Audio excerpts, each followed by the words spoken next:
Hola, ¿qué tal exploradores? ¿Cómo están? Espero que se encuentren ustedes muy bien. Yo la verdad estoy muy emocionado porque pues este es el primer capítulo de tres que va a ser esta especie de programa especial que estoy armando sobre la película Dune que se estrena esta semana de Denis Villeneuve, que además pues se basa en una novela hermosa, chingoncísima de ciencia ficción de Dune, así se llama también, de Frank Herbert.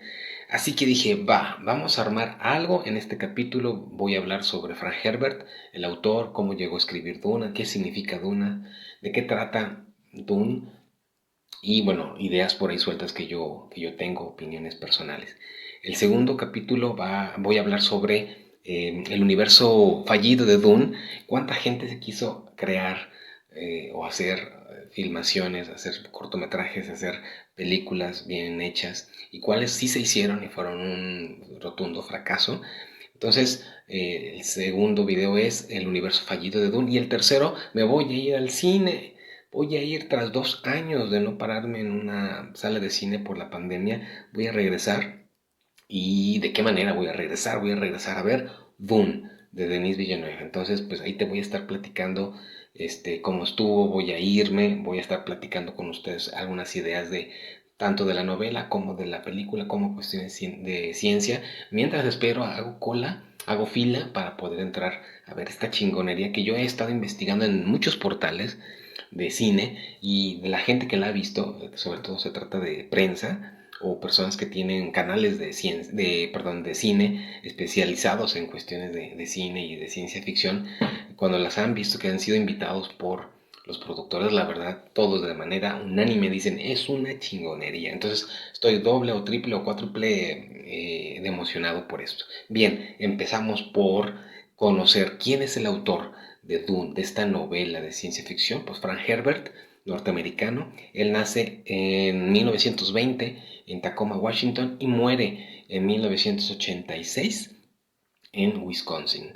Muere a los 65 años, realmente muy joven, pero lo que hizo dentro de esos 65 años no tuvo de veras madre.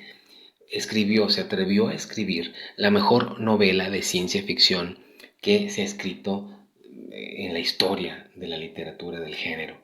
La mejor novela, no lo digo yo, lo dicen los expertos, lo dice la gente que sabe, lo dicen otros fanáticos. Inspiró tanto a cineastas como George Lucas, que si tú ves la primera película de Star Wars, dices, está tratando de hacer una manera muy libre de Dune, porque la inspiración a muchísimos cineastas, a muchísimos diseñadores de producción, muchísima gente que hace novelas gráficas, cómics, otros que escriben ciencia ficción, cuentos de ciencia ficción, cortometrajes, en fin, la inspiración que hizo Frank Herbert en otros y en especial al mundo del cine y a otros escritores es enorme, gigantesca. Entonces, pues prácticamente se aventó esto. No solamente hizo la mejor novela de ciencia ficción, sino también creó una saga. La saga de Dune consta de 6 capítulos o de 6 libros, Dune y otros 5 que escribió el autor. Entonces también por los expertos es considerado la mejor saga de ciencia ficción que hay, muy cercanamente con la saga de Fundación de Isaac Asimov y muy cercanamente a la saga de Odisea Espacial de Arthur C. Clarke, el que hizo 2001 Odisea del Espacio, la novela. Entonces estamos hablando que la mejor novela de ciencia ficción y de las mejores, si no es que la mejor saga de ciencia ficción que se ha escrito. O sea, estamos hablando de un don chingón. Es, en este caso, Frank Herbert y Dunas, es para la ciencia ficción lo que Tolkien y El Señor de los Anillos es para la literatura de fantasía. Estamos hablando de dos cabrones gigantescos. Estamos hablando de dos tipos de artillería pesada. Es literatura pesada. Tipos que saben, que escriben, que investigaron, que tienen mucha profundidad sus escritos. Entonces es bien interesante. Pero Frank Herbert siempre quiso ser escritor, pero la verdad es que sí, en algunos lugares donde yo estaba investigando que le entrevistaban, él decía que desde los 8 años levantó su manita y le dijo a su familia, yo voy a ser escritor. Bueno, no dijo así, pero quería ser desde muy chico escritor, porque él devoraba los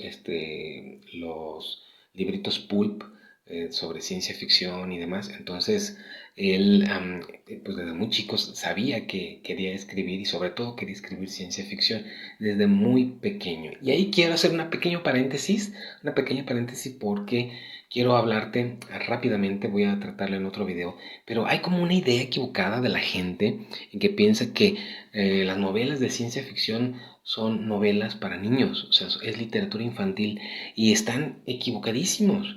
La ciencia ficción no es novela, no es literatura para niños. Qué bueno que un niño pudiera leer o vea y se interese por alguna temática alguna temática de, aquí está mi gato que se quiere pasar. Venga, chiquitito. Venga, chiquitito. Ese se llama Darwin. Bueno, ya. Después de haber presentado al gato, pero resulta pues que hay una idea equivocada de que la literatura de ciencia ficción es para chamaquitos y no, no es literatura infantil, es literatura de ciencia ficción en donde puedes hablar de temas de política, de religión, de sexualidad, se pone en tela de duda, algunos novelistas hablan sobre la realidad, qué es real, qué no, en fin, como Philip K. Dick, que es otro cabrón de la ciencia ficción, realmente interesantísimo, pero no es una literatura para chamacos, no es una literatura para niños, no está pensado para ello, que los niños lo lean, genial. Entonces esto lo quiero dejar muy en claro, porque me he dado cuenta que muchas personas que incluso leen tienen esa idea equivocada de que la ciencia ficción es para niños y no. Entonces él pues se interesó desde muy chico a escribir, pero fue muy multifacético. A los 17 años él dice que entró a un periódico escolar y que el tipo, el editor del periódico, que pues era igual de joven que él, fue tan profesional y le enseñó todo lo que él después aprendió o lo que aprendió y lo aplicó más bien en su quehacer como periodista. Dice, lo que yo aprendí a los 17 años en ese periódico infantil o periódico escolar, perdón, en realidad me sirvió tanto que lo sigo aplicando en toda mi labor como periodista, ya ahora como profesional. Entonces estamos hablando de algo muy chingón. Pero él también, él quiso, de hecho en algunos documentos leí que él decía que ya muy joven también se interesó por ser historiador, cosa que a mí me gustó mucho eso, me clavó, porque yo la verdad también desde muy chico me interesaba la historia y la arqueología como buen ñoño que soy. Entonces, pero bueno, él al ser historiador o al querer ser historiador también me da un elemento para entender la novela de Dune, qué onda, porque cuando tú lees la novela te das cuenta que prácticamente estás leyendo como un pequeño fragmento en la historia, pero hay mucha profundidad antes de la historia que está contando la novela y hay mucha profundidad, un gran eco después de la novela. Entonces estamos hablando de un tipo que creó un universo que alrededor de su novela, de manera que cuando tú la lees dice esto, dices tú, esto es solamente un pequeño pedacito de algo más grande. Así se siente la novela cuando la lees. Entonces, obviamente, esto fue porque el tipo se documentó muchísimo. Obviamente leía muchísimo sobre historia y ahorita te voy a decir por qué. En fin, también trabajó como camarógrafo de programas de televisión, imagínalo. También fue fotógrafo y al dato más raro que me encontré es que Frank Herbert fue pescador de ostras. Imagínate, pescador de ostras. Y este es un dato bien interesante porque muchos escritores, me he dado cuenta, que son muy interesados en diferentes temáticas, son multifacéticos, han hecho o hicieron muchas cosas antes de dedicarse al 100% a trabajar como escritores. Y bueno, como periodista fue convocado para ser corresponsal de guerra en Vietnam. Pero fíjate muy bien, bien interesante, cuando está en Vietnam se da cuenta de las pasadeces de lanza que tiene el ejército norteamericano en Vietnam.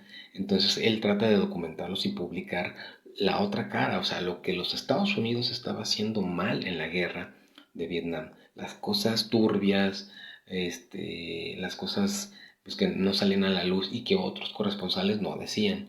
Entonces te das una idea de cómo él era, porque si tú lees la novela de Dune y escuchas entrevistas que tuvieron con él o lees entrevistas o datos de él, te das cuenta que él tuvo realmente un problema grave y muy, muy, muy grave. Desconfiaba totalmente del poder de las autoridades. Él decía, no, no, no, la autoridad no.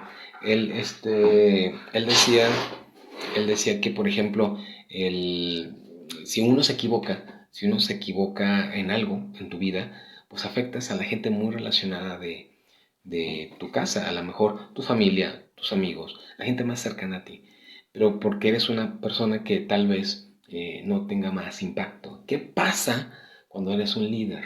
¿Qué pasa cuando eres un líder religioso, cuando eres un líder político, cuando eres un gobernador, un presidente, un senador, en fin? Si la cajeteas, no solamente afectas a 2 o a 3 personas, afectas a miles o a millones.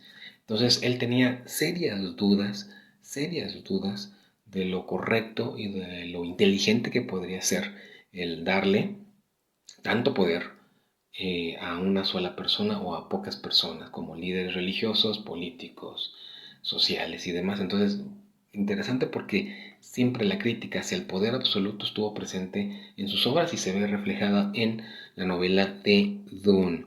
Entonces, pues bueno, se casó una primera vez, se divorció al poco tiempo. Aquí está mi gato que quiere volver a entrar a cuadro. Se casó, no funcionó, se casó por segunda vez y con su segunda esposa llega un momento en el cual su esposa le dice, ¿sabes qué? Yo mantengo a la casa, yo mantengo a los hijos, tú dedícate a escribir. Entonces él durante un buen tiempo se dedicó únicamente a ser escritor de tiempo completo, a publicar, y su esposa a mantener la casa. No sé si eso fue bueno, no sé si eso fue malo, para mí me parece que fue muy bueno porque nos regaló cosas bien interesantes. En 1952 escribe el primer cuento de ciencia ficción que se publica, el primer documento que sabemos que se publicó de Frank Herbert, que fue Looking for Something, así se me había olvidado el título, Looking for Something, de Frank Herbert. Fue el primer cuento, la primera historia de ciencia ficción que se publica. Y en 1955 escribe la primera novela que se publica, o publica su primera novela, que fue conocido como El dragón en el mar, o después fue rebautizada o reconocida como Bajo presión, Under the Pressure, que hablaba precisamente de las condiciones psicológicas que tenía la tripulación de un submarino en el siglo XXI, en plena guerra por recursos naturales y cuestiones consumistas. Entonces el tipo ya estaba ahí como que tocando ciertos temas de interés que después se vería proyectado muy cabrón en la novela de Dune. Algo bien interesante. Él, como niño, como adolescente, fue educado como católico, como la gran mayoría de nosotros cuando estamos chiquitos, pero llega un momento en que amigos muy cercanos lo invitan a lo que es el budismo zen, y cambia de, digamos, de religión. No sé qué tan adepto era al budismo zen, pero lo que sí sé es que su filosofía del budismo zen, la lectura de varias obras, sí se ve reflejada en la novela Dune, porque Dune tiene un chingo y 2 costales de cuestiones filosóficas. Entonces, estamos hablando, pues, de que es un tipo que tomó datos y tomó cosas de diferentes lugares y las juntó, las concatenó de una manera magistral. Entonces, pues siguió escribiendo, y en un momento de que él tenía mucho interés por cuestiones medioambientales, pues se da cuenta que en Oregón, las dunas de Oregón, estaban estas creciendo por la pérdida de cobertura vegetal. Entonces empezó a investigar para escribir un artículo en una revista especializada del tema. Algo bien importante ahorita, rápido, otro paréntesis que me encontré, es que él empezó a estudiar psicología, y dice su hijo Patrick, que también es escritor de ciencia ficción y escribió varias novelas a la muerte de Frank. Su hijo Patrick escribió varias novelas también con el universo de Dune, y las escribió a partir de documentos que encontró de su papá, que estaba trabajando en otras historias y que al final, al momento de la muerte, pues las dejó ahí. Y él las volvió a publicar, las publicó y le dio forma. O así como un Christopher Tolkien, el hijo de Tolkien, del Señor de los Anillos. En fin, entonces dice su hijo Patrick que el creador de Dune, Frank, pues no terminó la universidad, los estudios de filosofía, perdón, de psicología, porque él quería dedicarse única y exclusivamente a estudiar lo que le plazca. No, no quería dedicarse a estudiar solamente lo que le dijeran, una imposición, sino que él quería estudiar cosas que le llamaran la atención. Entonces Frank Herbert dice, su hijo que se salió de la universidad para terminar de estudiar, para estudiar los temas que le interesaban. En fin, entonces, pues cuando estaba haciendo la investigación para las dunas de Oregon, resulta que se dio cuenta que tenía mucho material, más del que necesitaba para el escribir el reportaje que quería. Entonces él decide hacer un cambio y dice, no, no voy a escribir el reportaje, voy a escribir un libro.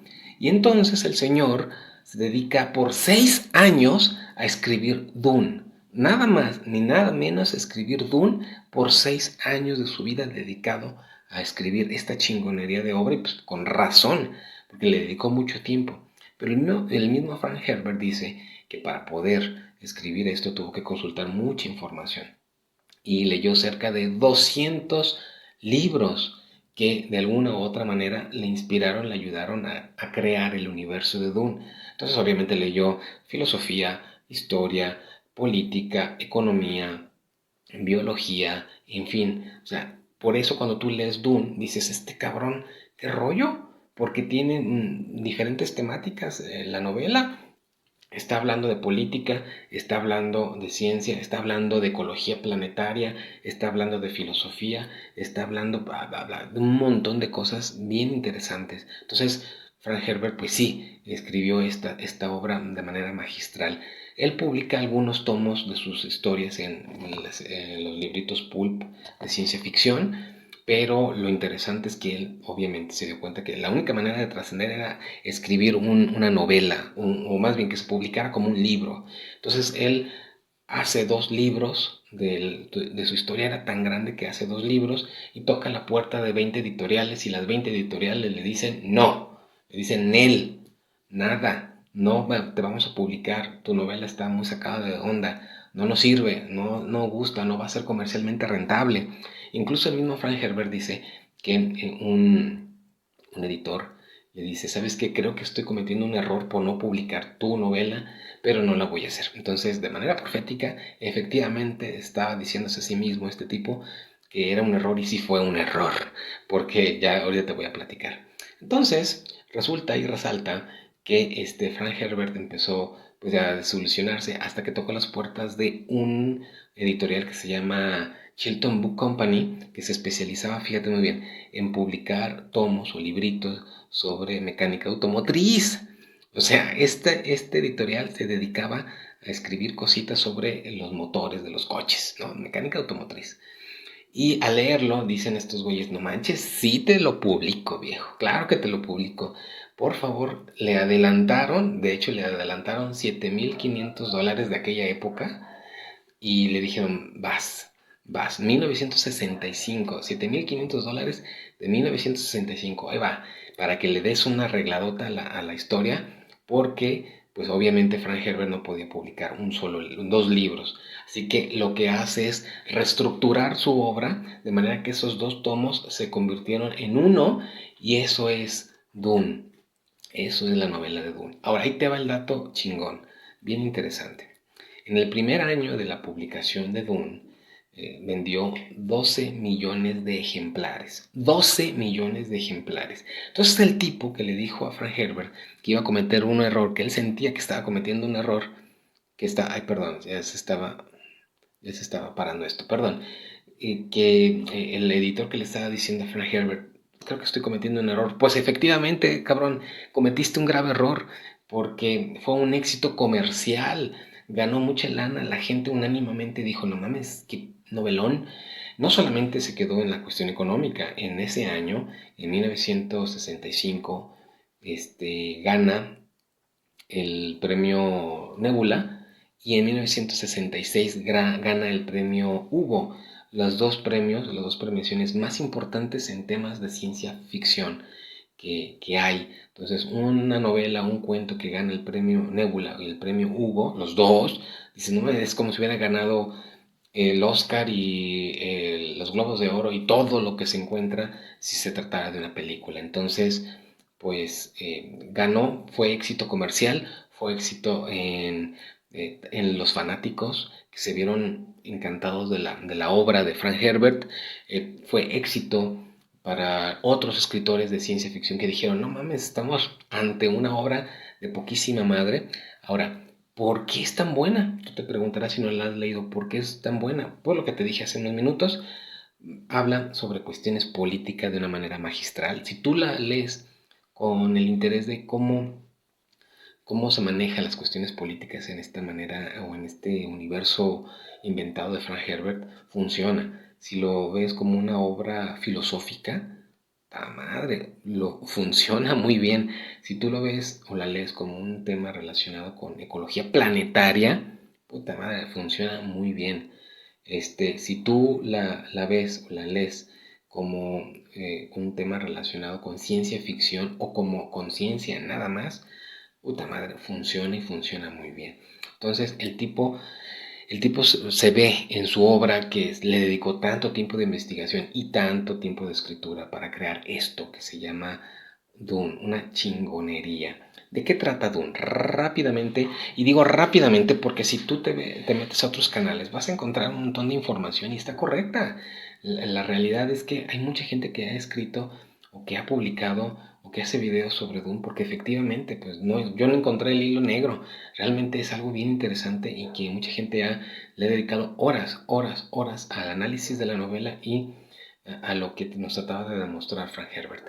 Para empezar, te voy a decir que es una novela en la cual se basa todo en que hay un líder que es un emperador y existen abajo de él, digámoslo así, como casas feudales en las cuales se encuentra una, que es la casa Harkonnen, que es, digamos, de los malos del cuento, de la historia, y está la casa Atreides, entre otras casas, pero la casa Atreides es, digamos, la parte principal, son los buenos de la historia. Ahí se encuentra el líder, no líder, se encuentra, pues sí, el líder de la casa Atreides, que es el duque Leto, y su hijo, Paul Atreides, es el principal de la historia. Ahí hablan de temas mesiánicos, ahora sí que hablan fuertemente de tema religioso. Ya Frank Herbert en ese momento no era católico, pero se atreve a hablar de temas mesiánicos entre una especie de crítica, pero también bien interesante cómo lo maneja. Entonces, pues él, la familia Atreides, que vivía en un planeta que se llamaba Caladan, es un planeta con muchos océanos, con mucha agua, llovía mucho, vientos muy frescos, en fin, ¿no? Un planeta agua.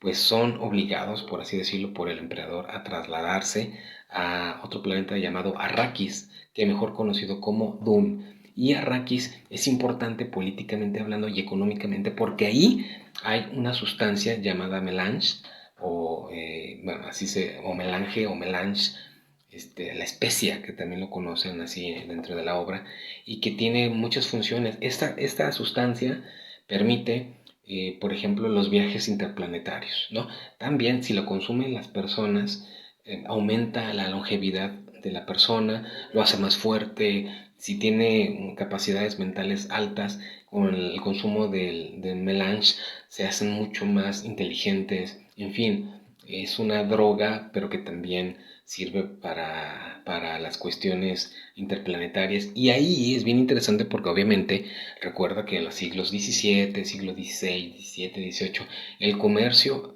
sobre todo en Europa, buscaban encontrar rutas desde Europa hasta América o en Asia para poder comercializar diferentes especies. Entonces es más o menos lo mismo. Y algo bien interesante aquí, no te voy a leer más o no te voy a decir más sobre los temas de la novela, porque mi invitación es que vayas y la leas. Si yo te platico de qué se trata, pues no, la idea es que tú vayas y leas el libro. Y si quieres ver primero la película, pues adelante, pero yo sí te recomiendo completamente, ve y lánzate a leer el libro, es muy importante. Aquí lo importante es que, por ejemplo, yo cuando leí el libro, primero me dio como un shock porque dije, bueno, a ver, Caladan, que es el planeta océano, donde hay agua, donde las condiciones son muy chingonas, resulta que luego se ve como el impacto cuando ya está la familia o la casa Atreides en Arrakis, en una zona desértica. Cabe mencionar, perdón, otro paréntesis, que precisamente ahí en ese desierto de Arrakis, en Dune, hay unos gusanos gigantes que están muy relacionados con la especia, con melange. Entonces, pues también tiene ahí una razón de ser estos gusanos gigantes. Entonces, ese impacto de un lugar con las condiciones riquísimas de agua y vientos frescos y buenas condiciones ambientales es impactante, muy fuertemente impactante con una zona desértica, árida, sin recursos como el agua. Entonces, de alguna manera yo cuando yo leí esto, dije, aquí Frank Herbert, no sé si lo quería hacer, pero supongo que sí. Frank Herbert lo que trataba de hacer es que más bien darnos cuenta de que el recurso más importante no era tanto la especia, que tenía pues valor económico, sino que tal vez el recurso más importante que podría tener esta historia sería el agua, que precisamente las tribus nativas de Arrakis, de Dune, que se llaman Fremen, ellos tenían toda una cultura, crearon toda una cultura relacionada con el agua. Hay una frase que a mí me gusta mucho que dice, el agua es de la persona, no, perdón, el cuerpo es de la persona, el agua es de la tribu. ¿Por qué? Porque cuando una persona moría dentro de la tribu, le extraían todo el agua y la consumían, porque ellos sabían lo importante que era este líquido, lo importante que era este líquido. Y además ellos habían confeccionado un traje especial que reciclaba todo el agua. Por ejemplo, si yo me ponía este traje, ¿sí? Mis propios líquidos se reciclaban de manera que yo no necesitara estar tomando el líquido constantemente, sino que era un reciclado de mi mismo cuerpo, de mi sudor, de mis fluidos. Puede sonar asqueroso, pero tiene mucha razón. Imagínate que en algún momento pudiéramos crear un traje como los Fremen, el traje de los Fremen de Dune, para que los exploradores de otros planetas pudieran reciclar sus propios líquidos y de alguna manera poder sobrevivir en condiciones difíciles. No solamente para explorar planetas, sino también para explorar este mismo planeta, ¿no? Imagínatelo. Porque ten en cuenta, las condiciones ambientales de la Tierra cada vez son más difíciles, entonces el tener un traje que nos pudiera ayudar a que el golpe no fuera tan duro en cuestiones ambientales, ¿no? Calor excesivo, frío excesivo, sequedad excesiva. En fin, es bien interesante cómo los Fremen, como esta tribu humana en Arrakis, pues tienen esa especie como de religión sobre el agua, por así llamarlo. Y entonces cuando yo vi esto dije, bueno, Caladan, el planeta Océano, es la Tierra. Y Arrakis, pues es el planeta Marte. Yo sé, estoy completamente seguro que el autor no trató de inspirarse en Marte para escribir Arrakis, pero lo más cercano en el mundo real, lo más cercano que tenemos para el planeta Arrakis, pues en este sistema solar es Marte. Entonces, algo bien interesante también que dice en el libro, dice, aquel que pueda controlar el planeta Arrakis controlará la galaxia. Entonces yo me quedo pensando, bueno, suena muy jalado de los pelos mi chaquetota mental, pero tiene razón, si nosotros como humanidad podemos controlar el planeta Marte, no estoy diciendo ahorita, sino en generaciones futuras, si podemos llegar a Marte y establecer una colonia ahí, y podemos en un momento dado tener viajes de ida y regreso de la Tierra a Marte y empezar a crear la tecnología para los viajes interespaciales y entre planetas, interplanetario sería el término adecuado, pues efectivamente se nos abren las rutas para muchísimos planetas del sistema solar y muchísimos planetas de otras estrellas. Acuérdate que hemos estado hablando en algunos momentos de planetas que se encuentran en otros sistemas planetarios, como TRAPPIST-1, y vamos a hablar de otros planetas que se han descubierto. Son más de 4000 planetas que se han descubierto en estrellas, digamos, si bien no cercanas, pero sí relativamente cercanas a nuestro sistema solar. Entonces sé que el autor no quería hablar de Marte a través de su planeta ficticio Arrakis, pero a mí en lo personal me impactó y dije, tiene razón. ¿Cómo es posible que nosotros estemos también, por un lado, interesados en llegar a Marte, que efectivamente es un planeta interesante para llegar y para explorar, pero estamos dejando a un lado la importancia del recurso que tenemos en la Tierra? Tenemos abundancia de recursos. Entonces, hay incluso momentos en la historia de Dune en donde la mamá de Paul, Lady Jessica, como que de repente dice, "Ay, no manches, recuerdo con nostalgia el planeta Caladan con sus océanos y estoy aquí en este planeta Arrakis y pues no puedo regresar a mi planeta oceánico, mi planeta con agua". Entonces, de esa manera, esa parte como de melancolía por la ausencia de un recurso fue lo que a mí en lo personal me impactó mucho. Ahora, ya para comentarte algo bien interesante. Frank Herbert entonces creó esta mitología, creó este universo, creó,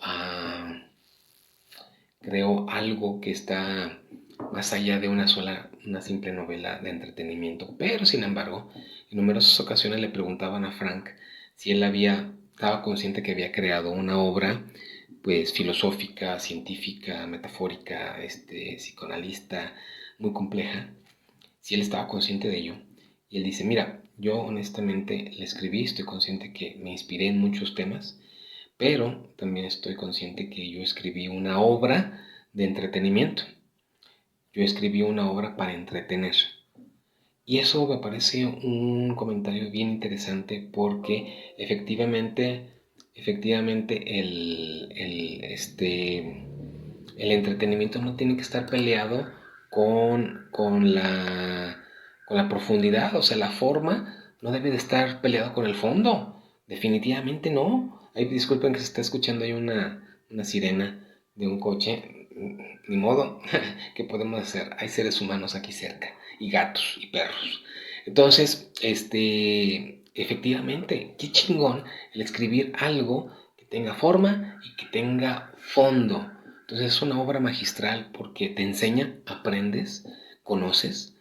La novela de Dune tiene todos estos elementos, pero al mismo tiempo la pasas bien, cabrón. La pasas bien. Realmente es muy interesante. Es muy, muy interesante. Recomendadísima, viejo. Viejos, vean, búsquenla, léanla. Si te interesa más la película, pues bueno, se va a estrenar esta semana. Pero si tienes la oportunidad, neta, ve y busca el libro. Lo puedes encontrar en Amazon, puedes ir a una librería de libros usados, puedes ir a una librería nueva de libros nuevos, en fin, donde tú quieras, pero lee Dune, por favor. Y la verdad es que es un homenaje total y completo a este gran autor. Y pues bueno, me voy a despedir de este video, no sin antes dedicarle este video a una persona muy especial. Ella sabe quién es y que la quiero muchísimo y que le dedico este video que es una gran pasión para mí, una gran pasión, perdón, para mí este tema de Dune, de la novela, y que obviamente se la dedico a ella. Y quiero ahora cerrar este capítulo bien interesante con una letanía contra el miedo que aparece en la novela de Dune. Y esta letanía contra el miedo me parece hermosa y yo trato de decírmela constantemente cuando las cosas están como complicadas. Y dice así, no conoceré el miedo mata a la mente, el miedo es la pequeña muerte que conduce a la destrucción total. Afrontaré mi miedo, permitiré que pase sobre de mí y a través de mí. Allá donde haya pasado el miedo no habrá nada, solo estaré yo.